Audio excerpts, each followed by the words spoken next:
बळीराजा हा पावसाची अतोनात वाट पाहत होता, परंतु काही दिवसांपासून पावसाने हाहाकार घातला असून शेतकऱ्यांचं वाटोळं ह्या पावसाच्या माध्यमातून होतंय। शेतकऱ्यांचं मोठ्या प्रमाणात शेतीमालाचं नुकसान, त्याचबरोबर शेतातले अनेक पिकं जळून खाक होत आहेत, तर अनेक कुटुंबांच्या घरात देखील पाणी शिरलंय। आपण आज बघू शकता देवळाली प्रवरा येथील सुभाष पठारे यांचा घराकडून गावात जाणारा रस्ता देखील बंद झाला असून त्यांना घराच्या बाहेर निघणे देखील अवघड बनलं आहे। आपल्या समोर येथील सुभाष पठारे आहे। काय परिस्थिती आहे? जनार्दन पठारे आपल्या सोबत आहेत।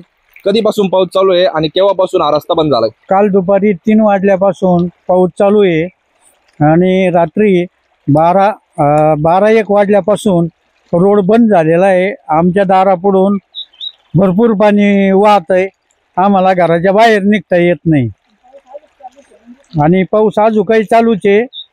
पाऊस काही बंद होईना। आमचे पिकं सगळी नुकसान झाली, पिकं आमचे खाली पाण्यात गेलेत, जनावरांचा चारा बी काय पीक लावलं होतं? आपण मका लावलेली होती आणि घास लावलेला होता, अक्षरशः त्याचं फार नाश झालाय, ते जमीन दोस्त झाली। सोयाबीन लावली पण त्याची आम्ही ऑनलाईन नोंद करून राहिलो, नोंदही होईना आमची। आता आमची दखल कोण घेणार आहे?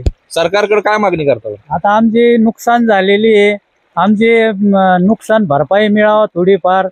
चाराही काढता येणं जनावराला, शेळ्यांखाली पाणी गेलं, 2 शेळ्या मेल्या रात्री आणि नोंद ऑनलाईन नोंद करायची, ती नोंद सुद्धा होईना मोबाईलवर, शेतीची मोबाईलवर नोंद होईना।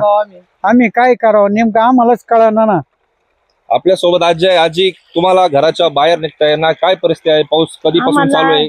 कालपासून पाऊस चालू आहे, काल 3-4 वाजल्यापासून तर आतापर्यंत पाऊस चालू आहे। घराच्या बाहेर निघता येईना, शेळ्या करडांना चारा नाही, पाणी नाही, काहीच नाही।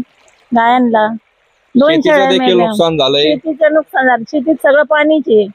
सरकारकडे तुम्ही काय मागणी करतात? सरकारने काही बघावं आता, हे काय झालंय नुकसान ते काय करणार आहे? आता बसलोय घरात सगळे आम्ही, अजून जेवण नाही, काहीच नाही। जनावरांचं नुकसान झालंय, घरात पाणी शिरायला आलंय, काय तुम्हाला आज वाटतं?